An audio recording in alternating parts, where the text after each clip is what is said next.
My name is Dr. Rick Saguil. And action. Hey, Jay had a... This is Kirk again.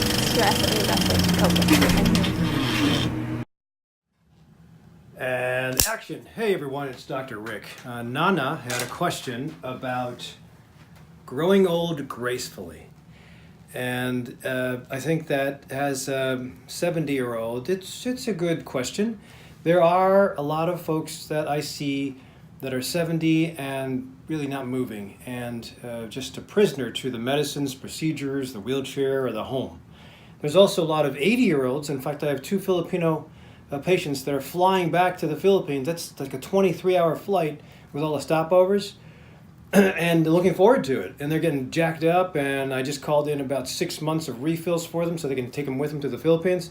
So, and then if you look at Dan Buettner's work, there are people that are centenarians, that's 100 years old, that are able to put fence posts in, take care of great-great-great-grandkids, still be together, hold hands, go shopping, go outside, go nature therapy. So if this is the first time you're finding me, don't forget to hit the subscribe button down below and the alert button to find out when I do new videos.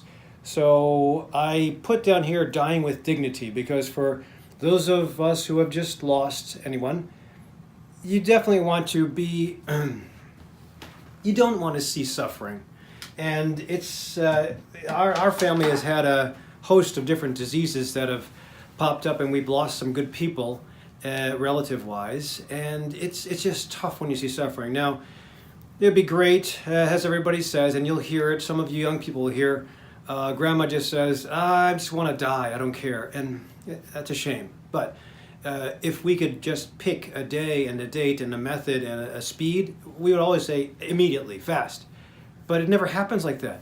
This is millennial disease, and we have multiple diseases. Well, the folks that are in their 70s and 80s are baby boomers, but the people, and this is for young people too, this video, the 40s and 50-year-olds that are on almost half the medicines that the 70-year-olds are on, are looking to be even worse. Or if, God forbid, you're on the same amount of medicines as your grandfather or your grandmother, that when you get to that age, you can double that in addition to throwing or sprinkling a little procedure or two. That means open heart bypass, carotid artery dissection and fixing, neck fusion.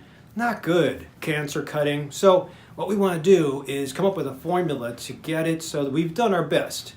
If you've done your best and you have a disease process that presents to you, all right, at least you did your best, no regrets.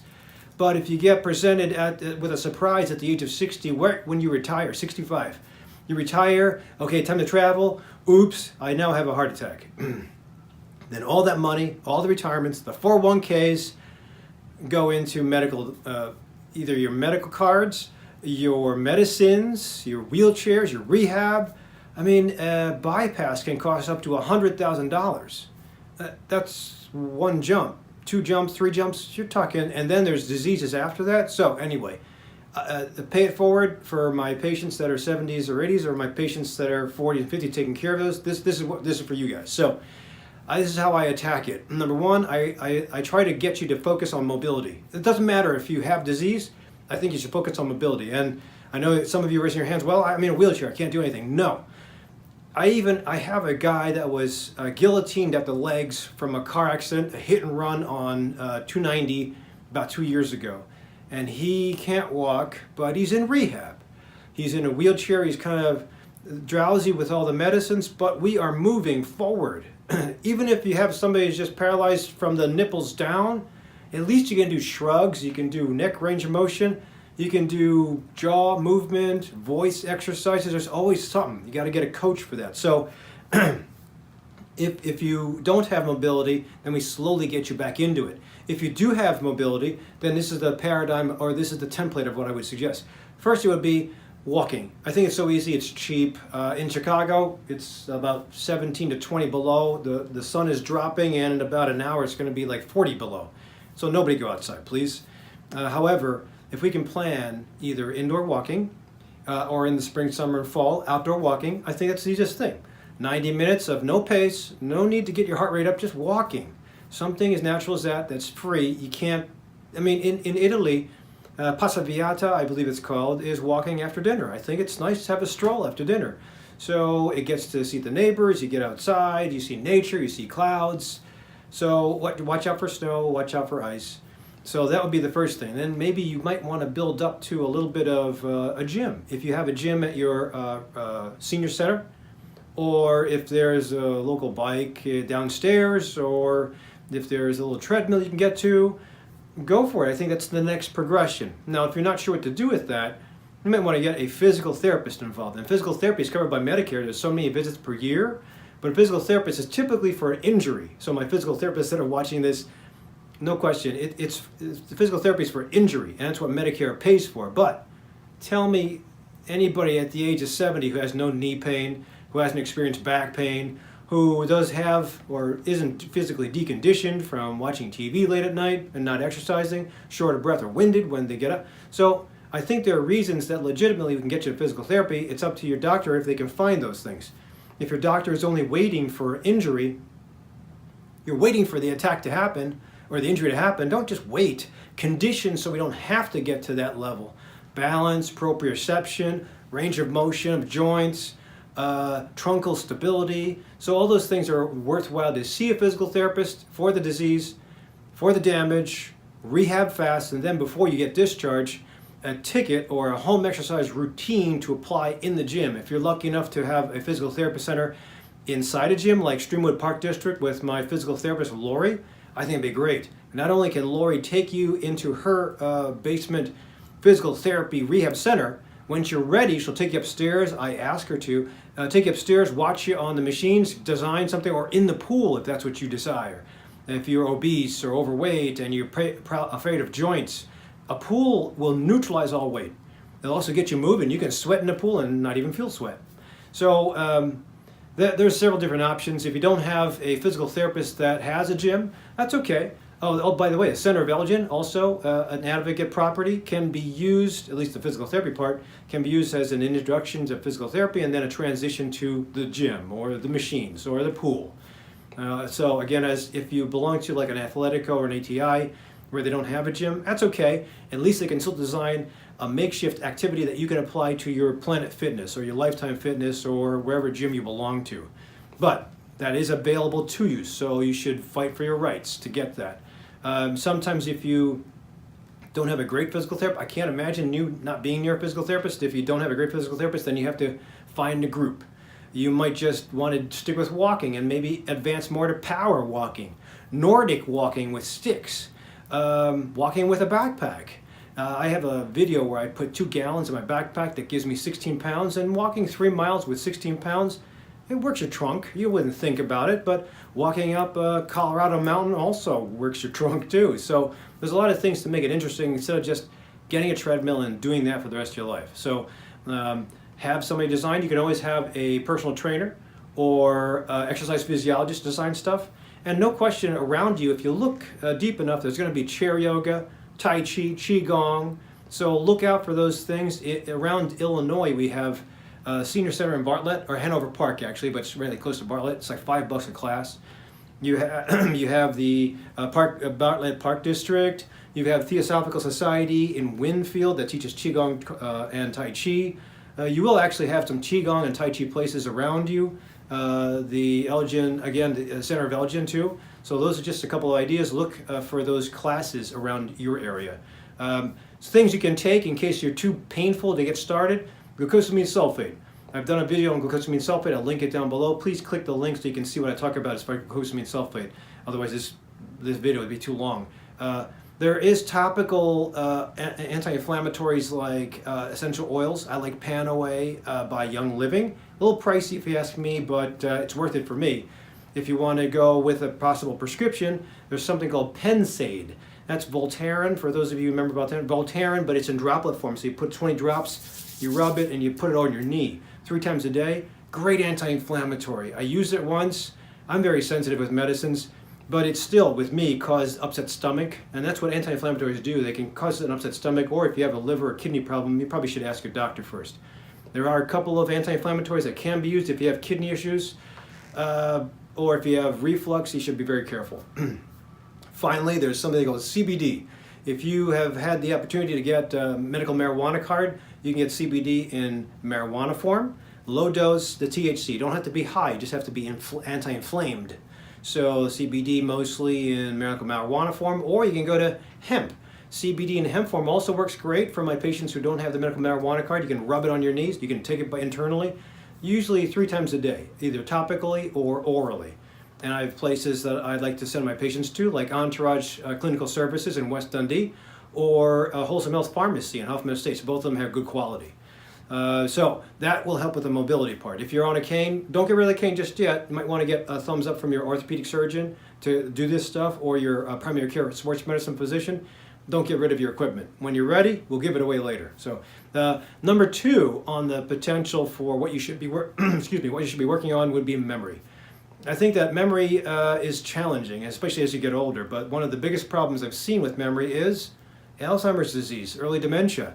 And it's a shame because then you have to be dependent to the 40 to 50-year-olds, their kids who are watching you, and they're having a hard time enough taking care of their teenagers and college level kids just when they think that they can get into empty nesters, so no problem.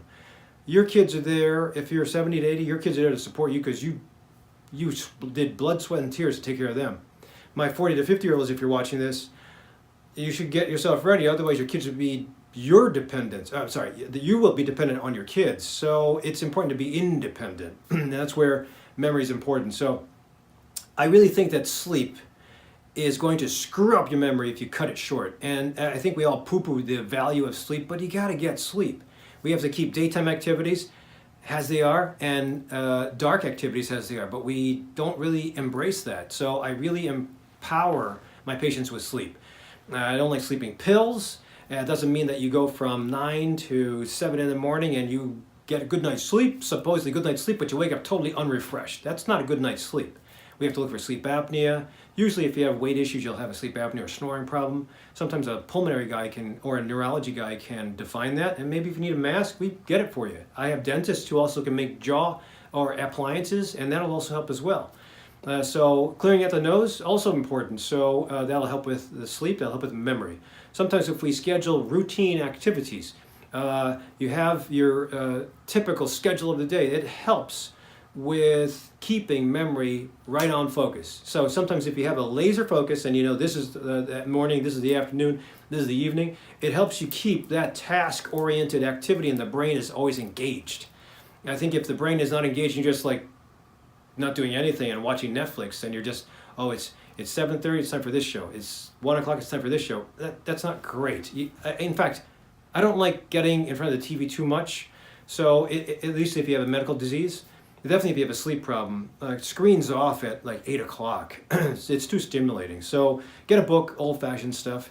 I think volunteering is always important. If you're retired already, try to volunteer. People need you, whether it's the local VA, whether it's the park district, it's the library, Salvation Army, hospital. I think volunteering and having that schedule, whether you get paid or not, having that schedule, knowing what to do, getting yourself all ready, I think it's important to have a sense of belonging and a sense of need. And that leads me to the last thing, because the 70 to 80-year-olds and the 40 to 50-year-olds are going to need each other. So babysitting. I think babysitting, number one, it keeps you engaged because there's no question when you're with little kids, it's kind of fun, it's challenging and it's tiring, and you're locked into that right on. You got to watch the toddlers, you got to keep an eye on the young teenagers, you have to keep an ear out for the high school kids. So they all levels of ages have their challenges, and it keeps you engaged, and you have problem solving skills. Most of you raised your kids, you know how to take care of a couple things. Well, you got to apply those things again, and then you got to problem solve, because those kids, those age groups will challenge you. And it's nice because you impart the wisdom, you impart the respect, and it keeps your mind problem solving all the time. If we have nothing to work on, then usually the frontal brain, it's like, I just work on the temporal brain. The frontal brain is what keeps us alive. And I really think at the age of 60, the body slows down, hormones slow down, but brain power increases. Problem solving, insight is spectacular. That's why most of the monks and the wisdom, the elders are older, because This is slowed down, but this is just on fire. Logarithmic increase. However, if you're not reading, if you're not trying to learn something, different language at the local community center or college, if you're not trying to engage a schedule, you're just going to become, this is going to become as atrophic as this. So, and again, if you follow the number 1 rule, this won't be so atrophic or withered away.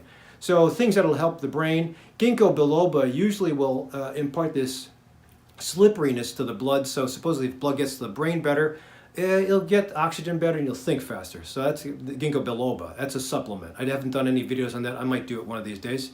But the problem is that if you're on a blood thinner, ginkgo sometimes makes you thinner and it makes you bleed. So you got to be careful with that. Glucose control is very important. So when you have diabetes issue and your glucose is spiking up and down because you're on insulin or you're on metformin and you're misbehaving, or you're on an insulin slide and you're kind of dialing it up just so you can have that cake. You can't be doing that. Cut the crappy food out. That'll also affect your brain. Too much sugar, which I'll be doing a video on my unboxing of sugar. Too much sugar just screws up the brain. Alzheimer's disease, which is early dementia, is also nicknamed diabetes type 3 because when the cells get exposed to way too much carbohydrate in the system, they shut down and become very insulin resistant. And they don't let anything in. No glucose, no insulin, and that's not good. That's when the cell relies on ketones, and if you don't have any ketones in your body, or if you're not keto adaptive, then you're going to have no fuel. And when there's no fuel, brain shuts down. Muscle tissue doesn't function, that's why you hit the wall when you don't have any fuel.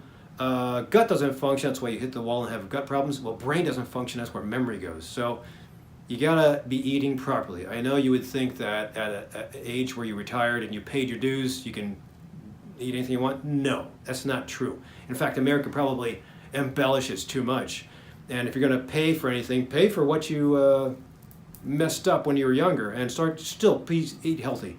Now that doesn't mean you have to starve, but cooking a whole food, mostly plant-based, well-balanced meal is what you need, and not too much of it, maybe twice a day, a little snack. And you should teach the 40 to 50-year-olds, and you should show the 20 to 30-year-olds because we're missing that technique of cooking, of knowing how much salt to use, of how to chop vegetables. And everybody nowadays is just going microwave or processed food. And I will admit to that. It's fast, but you'll pay for it in the long run. And if it is for the time being and you can't cook, or the only thing you can have is healthy choice, well, if you can't afford it, you're going to pay sooner or later. So try your best to at least get a well-balanced thing that you might have cooked on your own, at least one meal a day. So the boxed stuff is too high in sodium. It's going to screw up your belly. There's no nutrients in it, or very little. So be careful, please. The other thing to also use is, or not use, is sedatives. Benadryl, sleeping pills, benzodiazepines for anxiety. They all sedate you. When they sedate you, they screw up your sleep, believe it or not. You might be able to sleep with them, but they screw up your sleep and you become you need coffee in the morning, or you can't think. So it dulls up the brain. So be careful with your sedatives. Also, using turmeric, on the other hand, on a regular basis, turmeric capsules, or putting a lot of turmeric in your food, 3 times a day, 2 times a day. Turmeric is an anti-inflammatory herb. And there's no question that the highest amount, or the lowest amount of Alzheimer's disease comes from India. Guess what they use? Turmeric. Now that's a rough association, but I use turmeric all the time for anybody with inflammation. Definitely Alzheimer's, inflammation of the brain. So that'll be it on the memory. So mobility, memory, mood. Mood is important because if you're crabby or you can't hear, nobody wants to converse with you or engage with you. And that just puts you into social isolation. And in the herd, or in the animal model, when you have a herd and one person splits off from the herd because of depression or they're sick, it's usually because that person is not supposed to pass on their genes and they're supposed to be taken by predators so that the species doesn't continue with that gene pool. So depression's not good because it leads down that route. But and medical disease, depression by itself per se doesn't kill you, but all the diseases associated with it will usually damage every single body organ system. But the thing with mood, though, is that in Chicago especially, a lot of depression is seasonal affective disorder. So I did a video on light therapy. Think about it. I think light therapy in the morning, very cheap. You don't have to buy the fancy one I showed in the video, but exposing yourself to light as best as possible. And then at night, calming down the light. And then during the day, eating your meals and not staying up too late and not watching screens late at night. All those things help with seasonal affective disorder. That'll eliminate half of the problems with mood disorder with America. So just try that, it's natural. Things you can do also, engage in clubs, engage in organized talks, pinochle, hiking groups. Sometimes if you take advantage of a common thing that you all share, you really see how people open up and they say, I went to the Grand Canyon. I can never forget going to Yosemite and touching the top. Or Angel's Landing. I love Angel's Landing.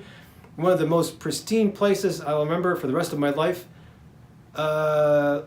Like Yosemite. I went to Yosemite. I will never forget Yosemite. 10 years later, I essentially brought my kids and my relatives, and it just still resonated with me. And just to see somebody's face, so I was probably talking and telling stories every hike I took people to. But again, engaging in things that will resonate with you and other people will bring up the mood. If you have family locally, it's important to get together on a regular basis. I think Sunday is reasonable. So for you 70 to 80-year-olds, for the 40 to 50-year-olds, give them a break. Cook breakfast for the little kids. For the 40 to 50-year-olds, maybe a surprise grandma, grandpa with a lunch out on Sunday. One way or another, I think everybody can feed off of each other.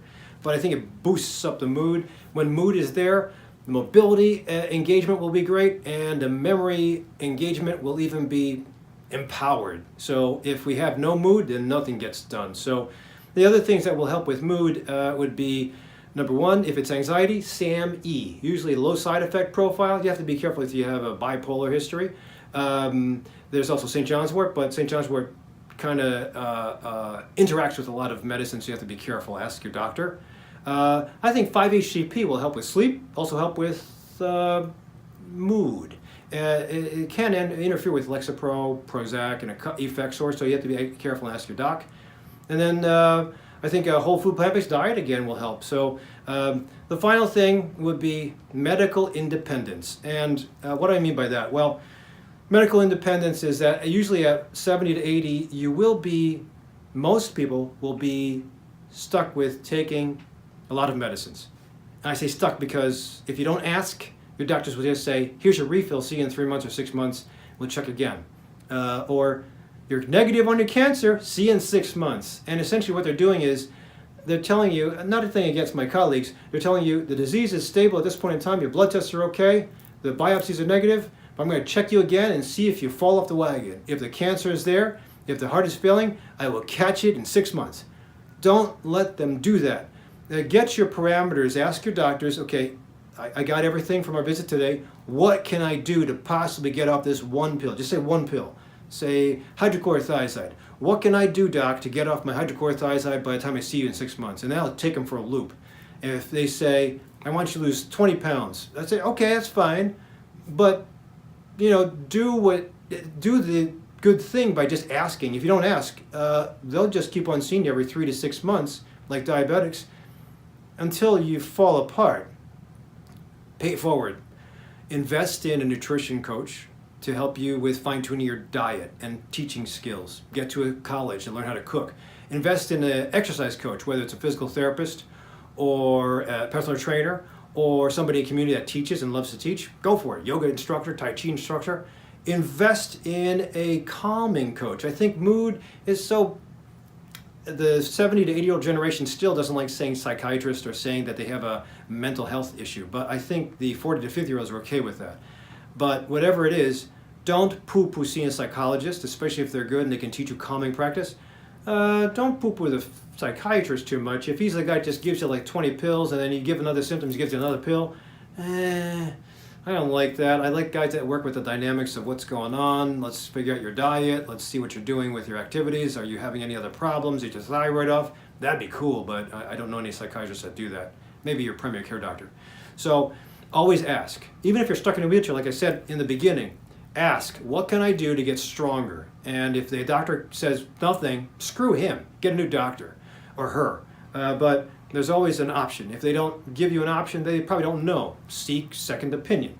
That's why I like integrative medicine doctors, because I think we have more training. We know about nutrition. We know about different forms of healing, acupuncture, yoga, traditional Chinese medicine, Ayurveda, American Indian, herbal therapy. So ask and you shall receive, and sometimes that is important. So these are the things that get you to control the disease so you can limit the medicines you use so you can have a better life, move more, have better memory, and more stable mood. So hopefully now this helps. All is not lost, but I think you have to invest a little bit. If you have a Ferrari that you're driving, you never want to give it crappy fuel. You want to treat it right. You want to clean it. You want to keep it under the garage. You want to take care of it, right? Well, this is your Ferrari, so even if it's an old Ferrari, it's still a Ferrari. So let's try to take care of it a little more and see if we can get this thing to purr.